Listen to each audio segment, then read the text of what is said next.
Welcome to the Creative Penn podcast. I'm Joanna Penn, thriller author and creative entrepreneur, bringing you interviews, inspiration and information on writing craft and creative business. You can find the episode show notes, your free author blueprint and lots more at thecreativepenn.com, and that's Penn with a double N. And here's the show.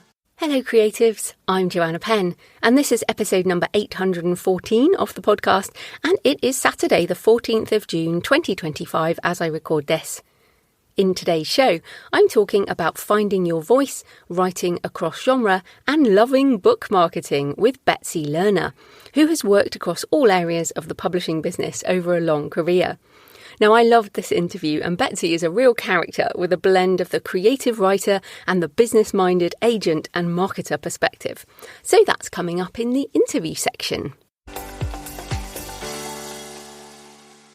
In writing and publishing things, well, Self-Publishing Advice has an article on going local, authors on the payoffs and pitfalls of hometown sales and promotion. They say going local often provides the surest path to meaningful publicity. Standing in front of a library audience, chatting at a farmer's market stall, or fielding questions on community radio transforms a distant byline into a neighbour that readers can root for. That face-to-face connection sparks genuine word of mouth. Local coverage also offers built-in story angles a national outlet would miss. A novel set in town, a book launch at the historic theatre, or a workshop at the high school gives reporters and event planners an immediate reason to say yes. Still, going local takes persistence and a clear sense of return and whether it's worth it. Lots of different authors quoted in the article. Natasha Bax noted, "I do really well at local craft markets. After testing out a few my first year, I found the larger ones, where 3,000 to 5,000 people attend over the weekend, were my largest success. Considering the cost of my time, the table fees versus sales and exposure, the smaller ones were cut, unless the table fee was free." So interesting tip there. Vicky Masters said, "I sell at craft fairs, but do really well at agricultural shows. People are interested to speak to the author, and historical fiction is a draw." So that's interesting to me because I wouldn't have said historical fiction was sort of well placed for an agricultural show. But to be honest, book buyers will be anywhere, and perhaps you stand out more at an agricultural show. On the other side of the argument, Kevin McLaughlin says, "Personally, I'm of the opinion that this sort of thing barely ever passes the WIBO test, that's would I be better off writing, and calculates his per hour rate based on the books he could write with that time." And Tracy Cooper Posey says, "A group of Canadian indie authors and I regularly discuss how badly we're treated here. We're essentially invisible. We can't get traction with local writing groups, funding bodies or libraries, which refuse to stock our books because we're not real writers. The Canadian literary scene shuns indie publishing, awards and grants exclude us, and the media follow suit.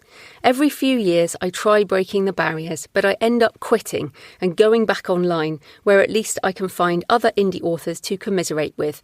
I've tried the local scene, it doesn't work for me." So I actually really like this article with the breadth of experience that people have had, because selling in person and doubling down on being human, as you know, is something I think is more important than ever as the online space becomes ever more crowded, and it's also hard to know who is real on social media anymore and what is just a bot. Personally, I do find it extremely difficult to do in-person things. It's very, very tiring and intense, but it's still something I keep aiming to get better at. And perhaps it's something that you are also going back and forth on. So I think that article's a good look at both the pros and the cons. Also, have a listen to episode 772 from last September with Mark Lefebvre, when we discussed selling books in person at live events. And Mark is Canadian and does very well at in-person events, unlike Tracy's experience there. So it works for some and not for others. It works for some books and not for others. It works at different places and not at others. And also it takes time to get your processes sorted, from how you set your table up, what you have for giveaways, which books you take, especially if you have a big backlist, and then things like payment processing, how you deal with all of that. So if you're going to try in-person sales and marketing, don't just do one event and then give up. Make a plan, try different things, iterate, see how it goes. Talking about other things that you might be resisting, Stephen Pressfield has an article on his blog titled Artist Equals Entrepreneur. Steve's been on this show a number of times and is best known for his book, The War of Art, although personally I like his book, Turning Pro. So in the article, he uses Ryan Holiday and Jack Carr as examples. Now, Ryan's been on this show. Also, Ryan writes non-fiction and is most famous for Stoicism books, and Jack writes thrillers. The article says they are not just writers, they are industries. Both have podcasts, both have extensive speaking careers, both have massive online presences, both tour, and both have online stores. And in fact, Ryan Holiday has a physical bookstore. Steve says, you may say, and I might say myself, hey, I don't want to do that. I'm a writer. I don't have time to build an empire, and I wouldn't want to if I could. Consider this, however. The year is 2025. The world has changed. You and I can't hope for a review of our newest novel in the New York Times. The apparatus of awareness generation that once supported writers and artists no longer exists, or at least has changed form dramatically. I'm not trying to discourage us, I swear. I'm only trying to point to the hardball reality of the 2025 creative world. Each of us must be the face of our brand. We must have a brand, even if it's the idea of not having a brand. Nothing is more dispiriting than to launch a work of our best and truest art into the world and have it vanish without a trace. We are of necessity entrepreneurs, you and I, and we have to learn, one way or another, how to represent ourselves and our work as such. So yes, I always get tough love from Steve. Like I said, that book, Turning Pro, it's very challenging. And I read it, I now read it probably every couple of years. I used to read it every year. But yes, really good to think about this if you want to sell books. And I know not everybody does. Writing for the sake of writing is completely valid. Writing a book, publishing a book, and not doing any marketing at all is completely fine if your definition of success is just writing a book. But if you want to actually sell some books, then yeah, taking this into account is really important. And there must be something in the air. Seth Godin also posted on his blog an article titled Ecosystems Come and Go. He talks about how he used to have a business publishing almanacs, long, detailed, fact-checked reference books that might save a trip to the library. When there are plenty of bookstores and no internet, the almanac is an important resource and a useful business model. I also had a division that made DVD-ROMs for book publishers. Remember those? Remember when they used to have magazines and on the front you would get the DVD? Oh, such fun. In Carter, do you remember in Carter, the CD-ROM thing? Anyway, Seth talks about other business models that have changed or disappeared. He says, Google profited from building a huge search ecosystem and selling little slivers of it to advertisers. Many companies and projects thrived from the organic or paid traffic they got from billions of people doing a search. And now it's very clear that search traffic is way down and will almost certainly never recover. AI has upended an ecosystem that many organisations assumed was normal and here to stay. We can lament the end of an ecosystem. After all, we worked hard to get here and we counted on it. We're comfortable with it and we understand it. Or we can accept that ecosystems come and go and focus our energy on how the next ecosystem gives us a chance to do our work, new work, different work, but the work that matters for people who care. So yes, again, some tough love from Seth Godin, and nice that it fits in well with the episode I just did with Thomas Umstadt, which was the last episode as this goes out. And both of these articles underscore the message from Kevin Kelly's 1,000 True Fans idea, which, to be fair, has always been the basis of my business and is now more important than ever. put your best work out there, bring people closer to you somehow by essentially sharing yourself along the way, however you want to do that. Some of them may spend their money on your books or be your patron, thank you patrons, or join your webinars or back your Kickstarters because some of them care. It takes time, certainly a lot more time than paying for an ad that drives traffic once and perhaps you never see that customer again.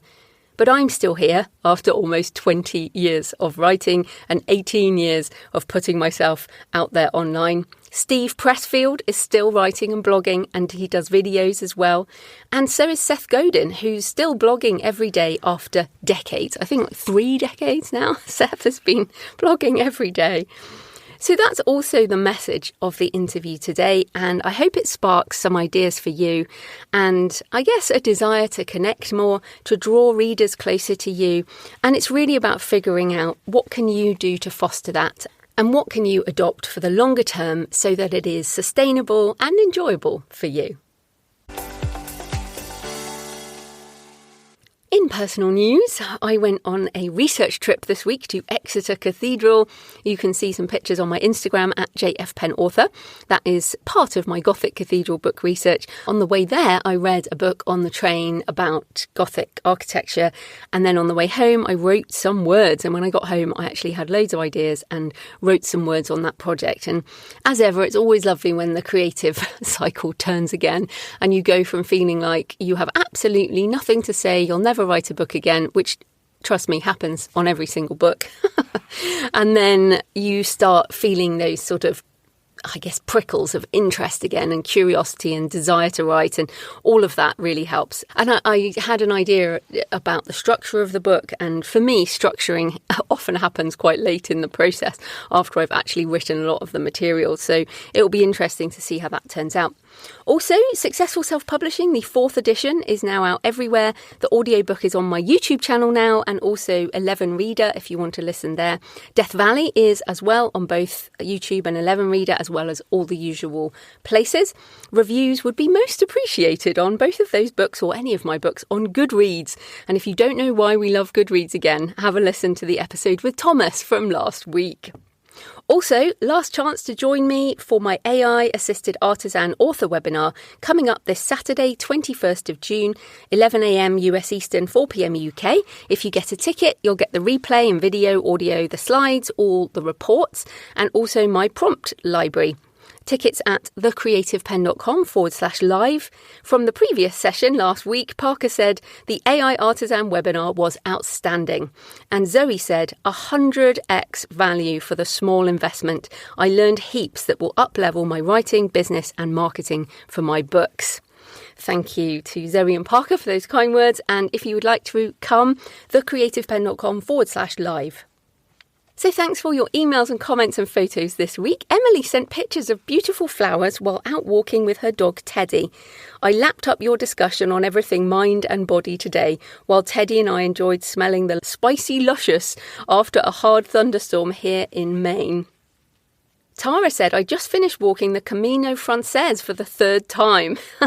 This time research for the next book. I found myself listening to your podcast on the long stretches to keep my brain from rambling. Here's a picture of me on the Meseta, and that is the very long, hot, dry stretch of the Camino there across northern Spain. So thank you, Tara. Jack said on the music episode with Jennifer, I really enjoyed this as I too am an author and come from the music world. It's amazing how many similarities there are between music writing and marketing and books writing and marketing.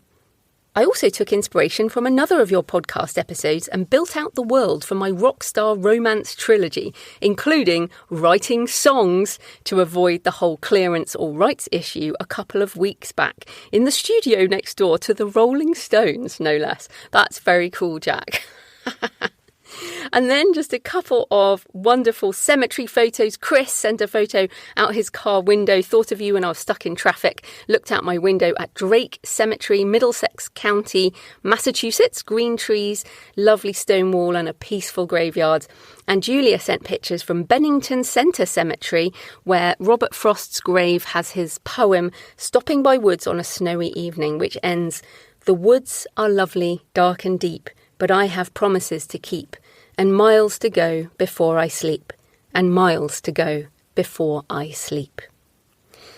So thank you. Please leave a comment on the podcast show notes at thecreativepenn.com or on the YouTube channel.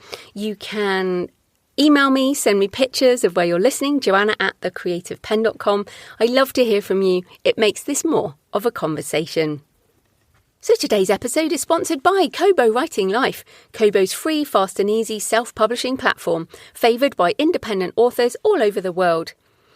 KWL was built by authors for authors, and their mission is to help you reach digital readers wherever they are, however they want to read or listen, because there are also audiobooks. Are you an indie author looking to boost your book's visibility? With Kobo Writing Life, you can access a suite of powerful promotional tools designed to help you reach more readers. From % off promotions and buy more, save more sales to featured spots on Kobo's homepage, you can tailor your marketing efforts to suit your needs. Plus, with real-time sales tracking, you can see the impact of your promotions instantly. From a personal perspective, I log into KWL every couple of weeks and I apply for as many promotions as I can. Now, of course, many are rejected. Over half are rejected. But those that are approved drive a good amount of sales. Now, if you're not selling enough books on Kobo, you need to be applying for promotions. And another tip is to have box sets and bundles available, as they do really well with promotions. Sign up for Kobo Writing Life today at thecreativepenn.com/KWL and take your book marketing to the next level. So this type of corporate sponsorship pays for the hosting, transcription and editing, but my time in creating the show is sponsored by my community at patreon.com/thecreativepenn. Thanks to the 13 new patrons who've joined in the last week, and thanks to everyone who's been supporting for months and years. If you join the community, you get access to all my backlist videos and audio covering topics on writing craft and author business, as well as tutorials and demos on AI tools. Last week, I posted an article about the importance of the artist's date. The Patreon is a monthly subscription, the equivalent of buying me a black coffee a month or a couple of coffees if you're feeling generous. So if you get value from the show and you want more, then come on over and join us at patreon.com/thecreativepenn. That's patreon.com/thecreativepenn. Right, let's get into the interview. Betsy Lerner is an award-winning editor, literary agent, and the author of fiction, non-fiction, and memoir. Her book for writers is The Forest for the Trees, an editor's advice to writers. So welcome to the show, Betsy. Thank you so much. Oh, it's great to have you on. So first up, tell us a bit more about you and how you have managed to experience almost every aspect of publishing across your career. Well, publishing was actually not my first dream. I went to NYU for film school my freshman year, and I was, quote unquote, invited to leave after the first year. And that was devastating, but I was not kicked out of school completely. I finished and got my degree in English. And then, like most English majors, was at a complete loss of what to do, and could not get a publishing job because I couldn't pass a typing test, which was required back in 1982. So I did a stopgap and I worked in an investment bank for a couple of years in the library. And then I got it together to apply to graduate school, and I went for my MFA in poetry. And at that time, I interned at a literary agency. And that was really my first bite into the publishing world, and I absolutely loved it. I loved being around writers and books and book jackets and galleys and sort of all the accoutrement of the world. And so when I finished my MFA, I went into publishing and I climbed the editorial ladder, as one does in the States. I'm not quite sure if it's the same in the UK, but you go from being an editorial assistant to an assistant editor, senior editor, etc. And I really thrived and loved it very much, but became an agent when I had my child, and when, pre-pandemic, there was no flexibility in the publishing houses. You couldn't even work at home for a half a day, let alone remote work. So I eventually crossed over to agenting, so for the flexibility of my time. Over these 40 years, I managed to write a few books every few years or so. I think I the writer in me was always sort of played second fiddle to the editor or agent in me, but it always sort of came out one way or another. I love that. And you said how much you sort of found a home in publishing because you love books and all the things of being around books. And that's what I want people to remember often. You know, there's always this stuff about, oh, this editor or this publishing house or this agent or whatever. People always want to moan, but we're just all book people, right? We all love books. And that's why, despite all the ups and downs, we all want to be in this industry.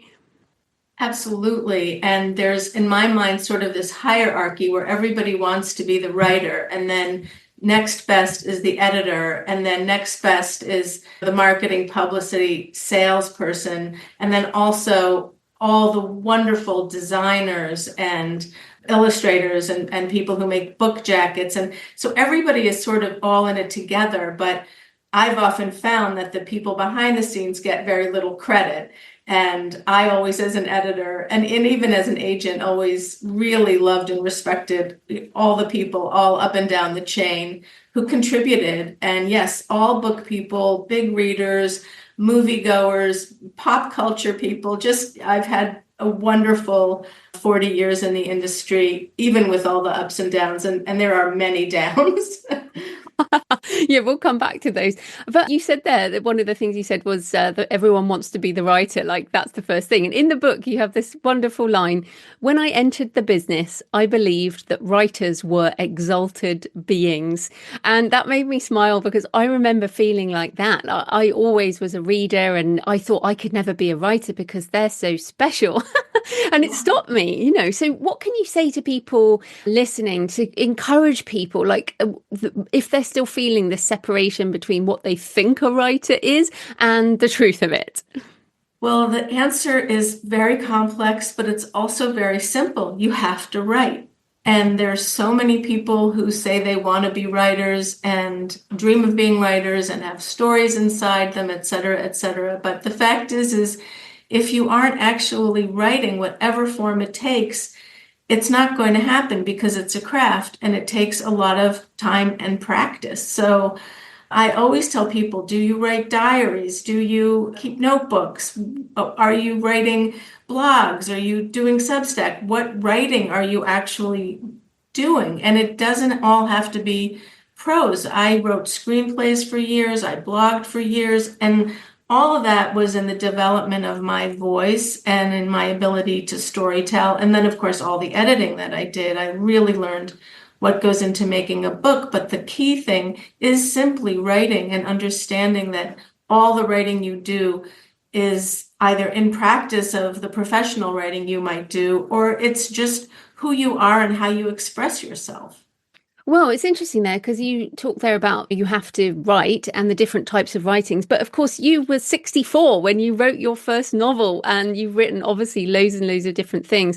But tell us about that, because there's this idea that you have to be young and beautiful to do your debut novel, right? And the people who seem to get all the press are the young debut writers. So tell us a bit more about that experience. Well, when I was in my 20s, if I could have published a book, I'm sure I would have. I just did not have it together. And I went into publishing really, again, as I said, sort of as a default here, I did have my MFA in poetry, and many of my fellow poets were going off to write and teach, and I just didn't have access to any of those opportunities, nor did I think I would be particularly good at it. So fast forward, it was the pandemic. I did have more time on my hands. I had also just come through extremely traumatic time in my life. My niece and nephew were killed by a drunk driver.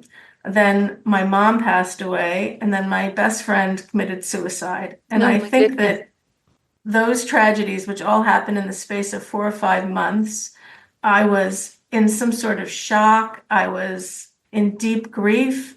And I guess I wrote my way out of it because I just sat down one day, opened my laptop, and wrote the first words of the book, which are, here are the ways I could start this story. And I wrote for 7 months, 4 or 5 hours a day, really until my hands cramped. And I just poured this book out of myself. I don't think that I just magic happened and I wrote a novel. I do think it is based on 40 years of keeping diaries, blogging, developing my voice, writing those screenplays really taught me how to write plot. So I think all the writing I did came together in this novel in my mid 60s. I was very fortunate that I was able to get it published, and I found a small publisher who was able to say, instead of being a hot young debut novelist, I was I was a senior, late bloomer, and I had all this experience, and they were able to we were able to do about a bunch of publicity around that fact that I was a literary agent turned novelist. So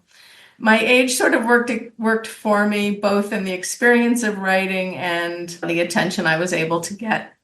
Well, that's a great way to put it. But obviously, those tragedies are awful, and amazing that you managed to to write your way out of it, as you said.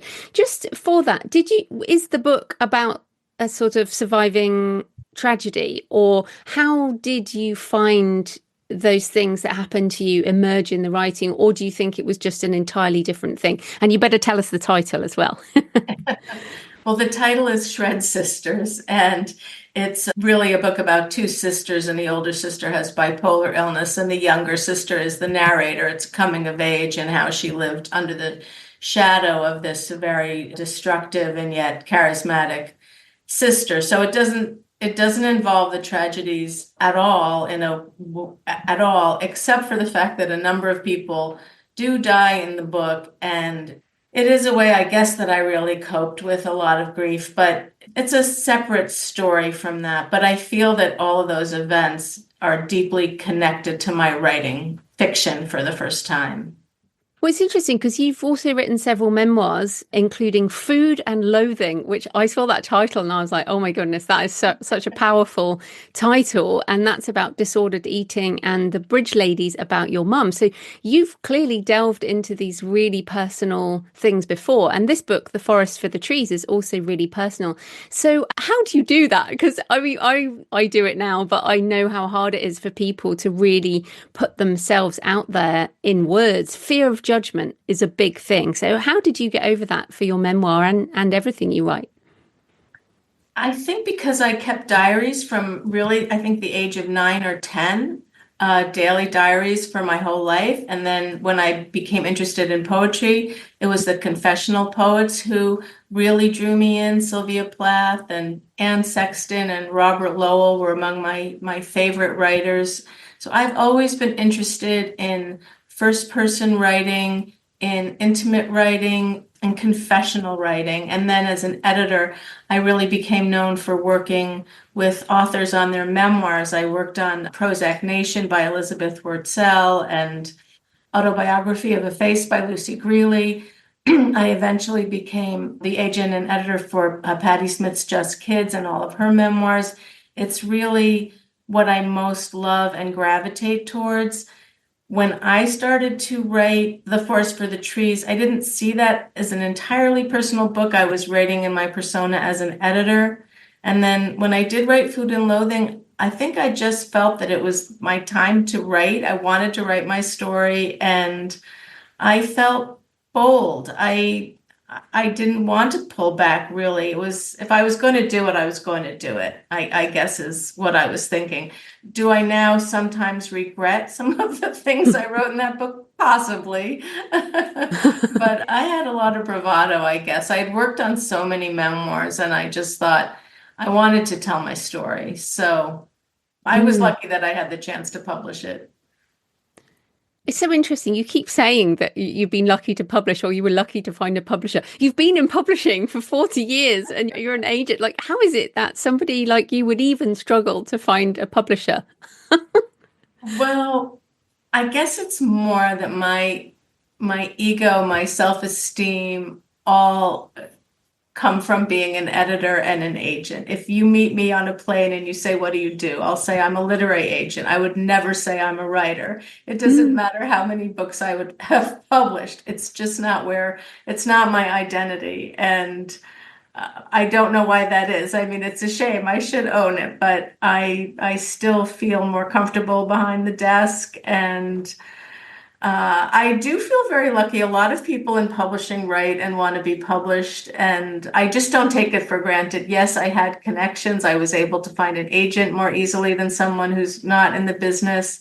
But still, yeah, I still think it's a privilege to find people who are willing to actually pay you and work with you and put your work out there.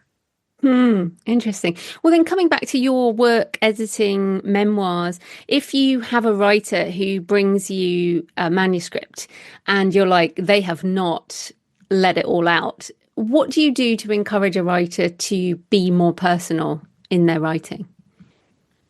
If I've accepted a book and I'm working with the person, we have an understanding that I would expect certain revisions from them, and I would be very clear about what they would be. And that might include going deeper in certain parts and investigating certain questions that are left clearly unsaid or holes in the manuscript. I recently read a manuscript by a woman with a child with a disability, and she never described what the disability was, yet there was something very moving about the book. And I said to her, the reader, this can't be a question mark if you're going to write this book. So that was a very obvious one. But sometimes it's just more subtle. Sometimes you say too much, actually, and understatement can be more effective. It's not necessarily saying more. It's just crafting. Memoirs are crafted. They propose to be the truth, but they're really a work of art, in my opinion. And the writing, the quality of the writing is what makes people invested and believe in the story that they're being given. Mm.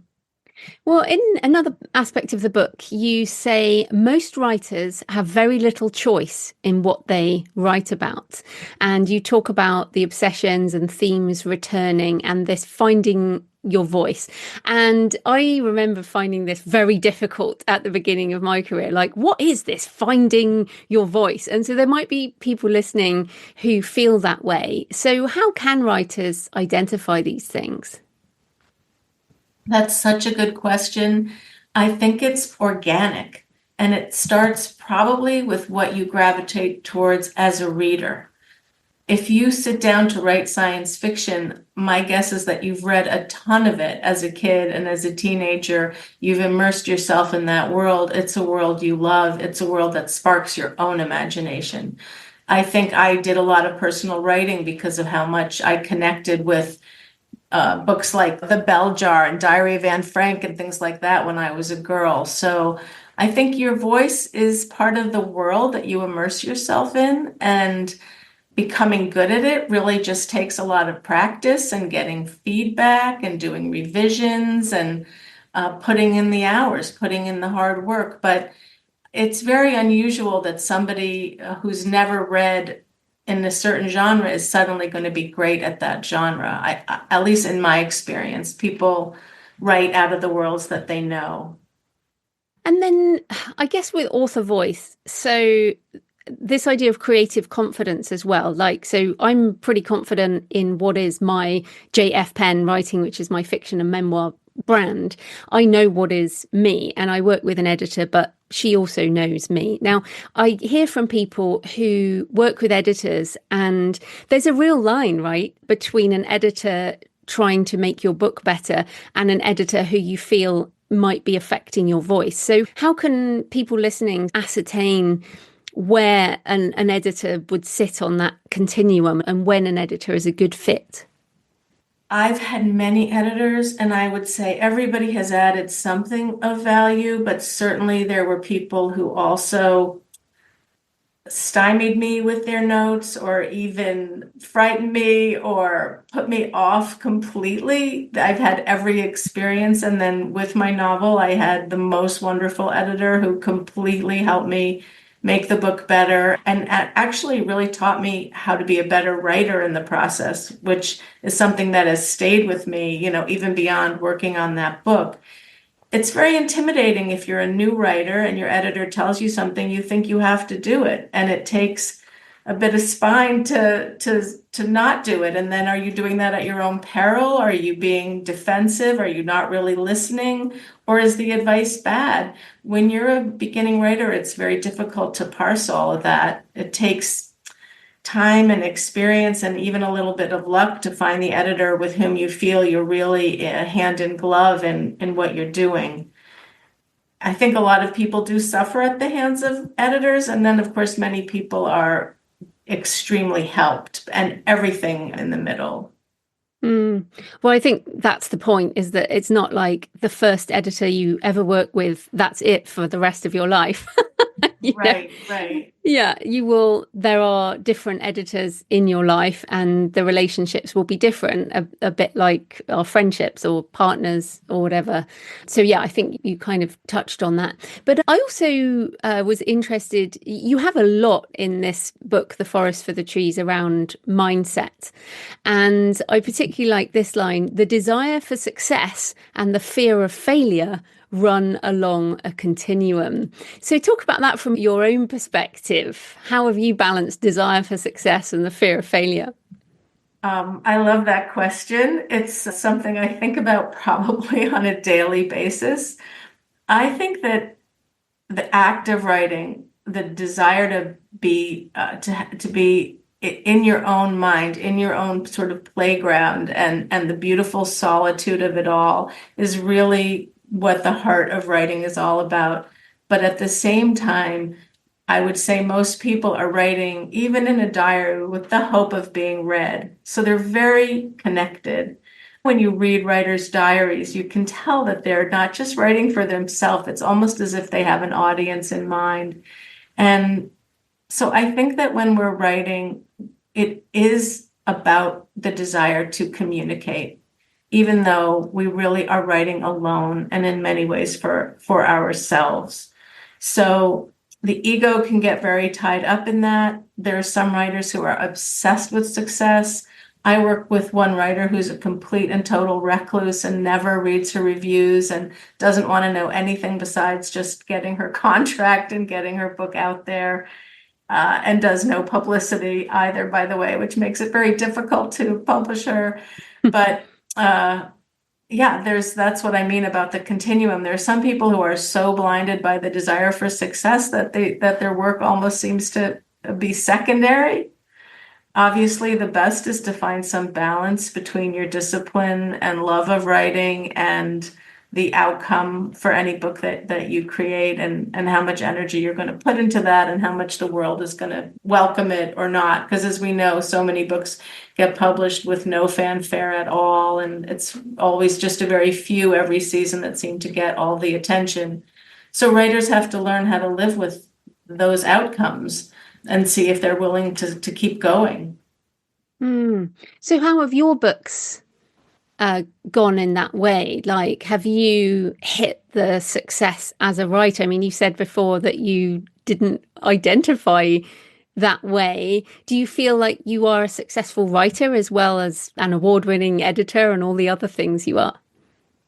Yes, but I work very hard at it. And part of why I was so drawn to your podcast, in fact, is that I love marketing and I love publicity and I love figuring out how to get the work out there. And I've mostly done that for my clients and my authors. But when I have published my books, with each consecutive book, I've gotten better and bolder at doing the marketing. So with this novel, for instance, I pulled out all the stops. I did everything I humanly could. I even got on TikTok and befriended book influencers, and I made fortune cookies with lines from the book inside and gave them out at readings. And I wrote hundreds of note cards to librarians and booksellers and people in the media that I had even the most tangential relationship with. But I've been helping my authors for all of these years try to get attention for their books in every imaginable way possible. And with Forest for the Trees, with my first book, I did write to a ton of writing conferences and MFA programs and offered to give talks and send free copies and do that sort of thing. And I am very proud of it because it's still in print all these years later. And I still hear from people that it's helped them, and that's so rewarding. Wow, everyone's still reeling at your comment, I love marketing. So yeah, obviously you're full of ideas of different kinds of things, but and then you also mentioned this writer before who's a recluse and doesn't do any marketing. So how can writers listening like change their attitude? How can people learn to love marketing like you do and be creative with it as you've obviously been? Well, it's really difficult because most writers do enjoy their solitude and may not be the most social people going. And then some people just turn their nose up at marketing. People have such a strange idea of marketing and sales. In my mind, what it boils down to is communicating and figuring out that one line pitch that can get people interested in your book, and then just putting a lot of elbow grease into it. I often use the metaphor of if you were to open a store and you lovingly furnished it with all sorts of goods that you've handpicked and you've made the store so beautiful, but then all you did was put an open sign in the door. Nobody's really, maybe one or two people might walk in, but if you wanted a lot of customers, you'd have to do some outreach. So it's just outreach. And it is a different head. I mean, you have to be very sensitive to be a writer, but you also have to be sort of thick-skinned to get out there and sell your book and market your book. But these days, even the big publishers often don't do all that much, and it really is up to the author if they want to get the word out. Another thing I often ask writers too is, what are your goals? What do you want this book to do for you? How many copies do you think you want to sell? Do you want to use it as a calling card to get a job or to get speaking engagements? Or do you have a political agenda? Why are you writing this book? What do you want it to do in the world? And a lot of writers say, I haven't thought about that. So I say, well, think about that, and then let's make a plan that's commensurate with your goals. Hmm. Yeah, you said there that a lot of publishers don't even do much marketing for books anymore. And I think certainly in the self-publishing and the independent publishing side of things, I hear often people say, oh, I don't want to do any marketing, so I'll just get a traditional publisher and then they will Right. do it all for me, right? Is that just not true anymore? It's not true anymore. It's not true at all. In fact, publishers these days are most drawn to authors who come with a platform, either a large social media platform or an institutional platform, because that helps them sell their books. They've identified the market already. And it's disheartening. I remember the first time I was agenting a book, and the editor, before even asking what is the title, who is the author, what's it about, said, what's their platform? And I was so taken aback. And then another time I heard an editor, I was pitching a book and I heard clicking, and I knew the editor was looking up the sales figures for the author rather than listening to my pitch about my passion for the book.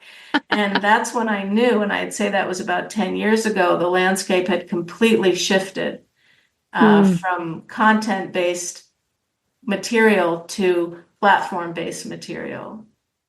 Yeah, and I think people, even though we're all book people, like we said at the beginning, people still have to make money in a business. So, I think it's important that we think about that sales side, even though, as you said, it's like a different head. But I do have to come back to TikTok because I did actually go and look at your TikTok channel because I have basically refused to do TikTok. I'm like, I do audio is what my main marketing channel, and I do a little bit of social media, but you were on TikTok. So tell us about that, why you decided to jump in, and are you still like what kind of things do you do, and are you still doing it?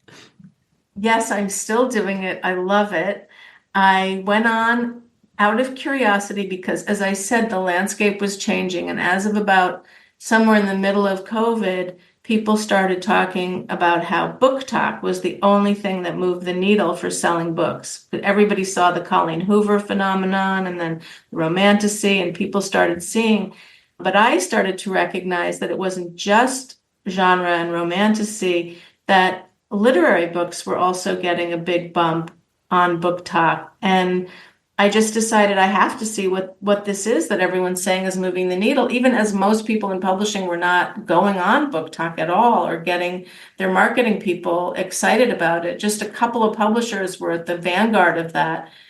But in any case, I wanted to learn about it as a literary agent to help my clients. But I also, because I had a novel coming out, I thought, well, maybe I can get some of these book influencers to talk about my book. So I got on the platform, I started learning about it, and I started becoming part of the community by leaving comments on other book talkers' videos, and some dialogue started happening. And then I reached out to a bunch of book influencers and asked them if I could send my galley, and a lot of them said yes, and many of them posted about my book.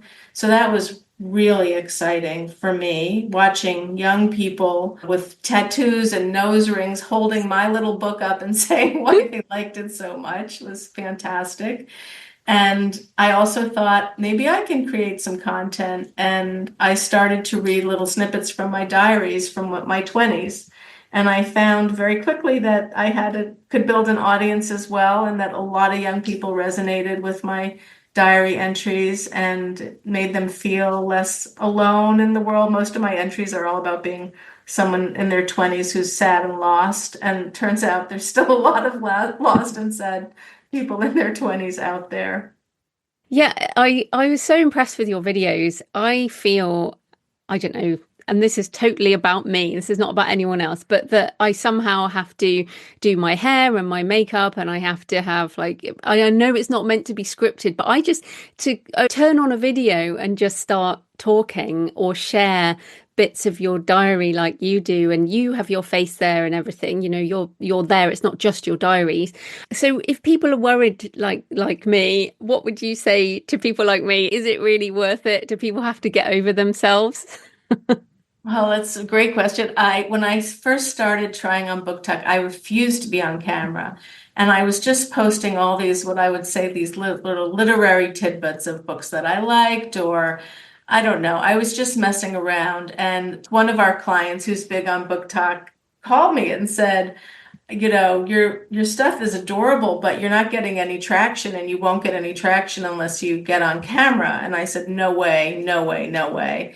And about a month later, she said, I saw her somewhere. She said, so how are you doing on the platform? I said, oh, I'm not getting anywhere. And she said, are you going to get on camera or not? And I said, oh, I don't think so. And she explained to me how my posts were all random, and that to get any traction, you have to pick a lane and do something that people know you for, and sort of think of it as your own little TV show. And that's when I thought, all right, maybe I'll just try it. What the hell? By the way, nobody I know is on TikTok, so I have nothing to be worried about. So that night I went home and I realized I have all these diaries. Maybe I can do this. And that first post that I did went viral. So that was very encouraging.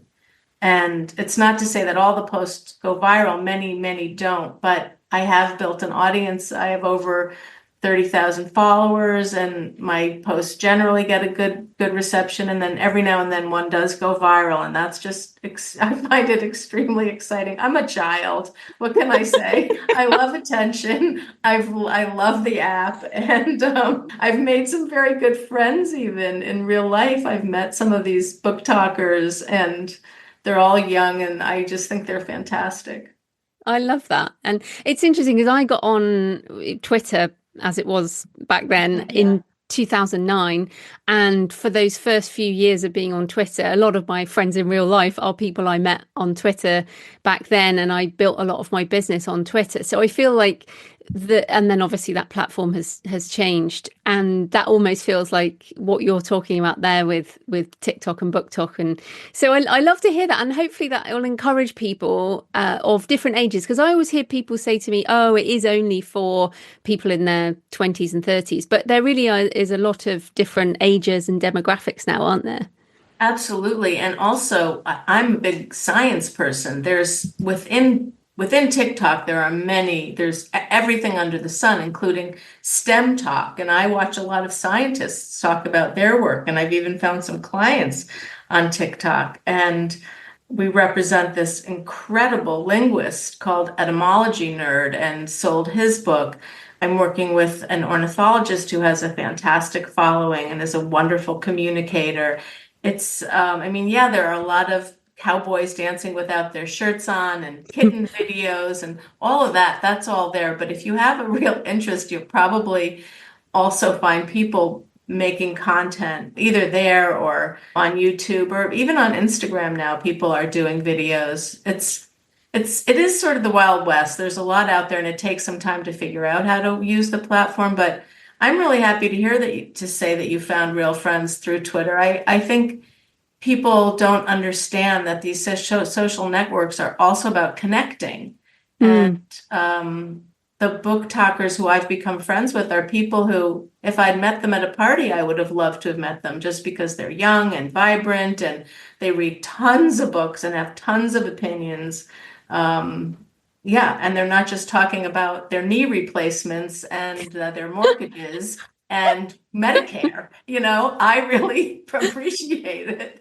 Oh, I love that. And I mean, you are really fun. And what I actually really enjoyed about your book is it's very voicey. I say voicey, but I can hear your fun and your opinions, which I really like. I think that's great. And obviously, people can check you out on TikTok. But I wanted to come back to publishing because in the book you say the cyclical nature of the publishing business, the brutality of the media, and the vagaries of the marketplace are things that we all have to get used to. So I wondered if you could maybe give us a perspective on the changes of the publishing industry that are still happening, and in fact, even more so with AI. And like, how can authors now navigate the industry? Oh, that's such a big question. It's so difficult.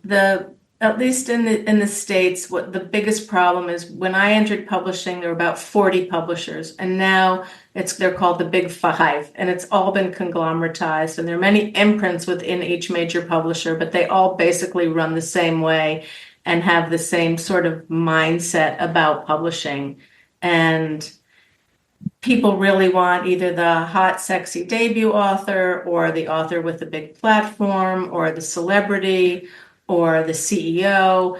It's that's what the world really wants. And if you're a literary writer or a genre writer, you might have to make your way, not looking at the big publishers in the beginning as you develop your audience and grow as a writer.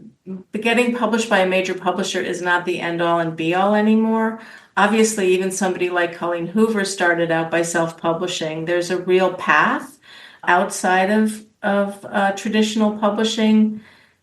I still work within traditional publishing and I still am able to break writers in, but it's just much more difficult than it used to be. There's much more scrutiny before a book is acquired, and authors just have to have a bigger platform or some real literary fairy dust that's been sprinkled on them either by other famous writers or an MFA program or publishing in a very high quality magazine. I would just say that you better really love writing because it's a long haul and it's very difficult to sustain a career. So it just has to be what you have to do. And I've always written part-time. I've always had my day job. And I think most writers have to survive by also doing other jobs, unless you really break through. So you just have to understand that you're probably going to have to do other work to sustain yourself. But if writing is what you have to do, then you'll find a way. And you said earlier, every couple of years you end up writing another book, so you clearly can't help yourself. Exactly. No, exactly. And listen, for all the books I've published, I have many unfinished notebooks. I have many projects that have never seen the light of day. I've got 7 screenplays if there are any producers listening. Um, I have an MFA of a collection of poetry that will never see the light of day. And that's all fine because that's all of what you do to develop as a writer. And that goes into the books that you do eventually publish. All of the unpublished work is, to me, I'm as proud of that as I am of the published work. And more than that, it sustained me and kept me going because that's really how I live. Mm, fantastic. So where can people find you and your books online? Well, there's always Amazon, of course, but I love to direct people to Bookshop, which basically is also an online a bookseller that taps your local booksellers, which is fantastic, and also IndieBound. And I'm on TikTok at Betsy Lerner. And And I have my blog, which is betsylerner.com, and that's really a community of miserable writers coming to check in on the misery that I post. Now only maybe every few weeks, but I had posted for many, many years, and that's all there in the archives. For any writing lonely hearts, I have a wonderful community of malcontents who read my blog. Brilliant. Well, thanks so much for your time, Betsy. That was great. Thank you so much. I really appreciate it. So I hope you found the discussion with Betsy interesting and that you're inspired by her approach to marketing. It doesn't mean you have to get on TikTok, remember, but you do have to try something new every now and then. And of course, keep writing and developing your craft as a writer. So let me know what you think of today's show. Please leave a comment on the podcast show notes at thecreativepenn.com or on the YouTube channel. You can comment on X at thecreativepenn or email me, joanna@thecreativepenn.com. Send me pictures of where you're listening or your favourite cemetery or churchyard. Next week, I'm talking to Matty Dalrymple about how to pitch podcasts and be a great podcast guest, which of course are a great potential part of your book marketing arsenal. In the meantime, happy writing, and I'll see you next time. Thanks for listening today. I hope you found it helpful. You can find the backlist episodes and show notes at thecreativepenn.com/podcast. And you can get your free author blueprint at thecreativepenn.com/blueprint. If you'd like to connect, you can find me on Facebook and X at The Creative Penn or on Instagram and Facebook at JFPennAuthor. Happy writing, and I'll see you next time.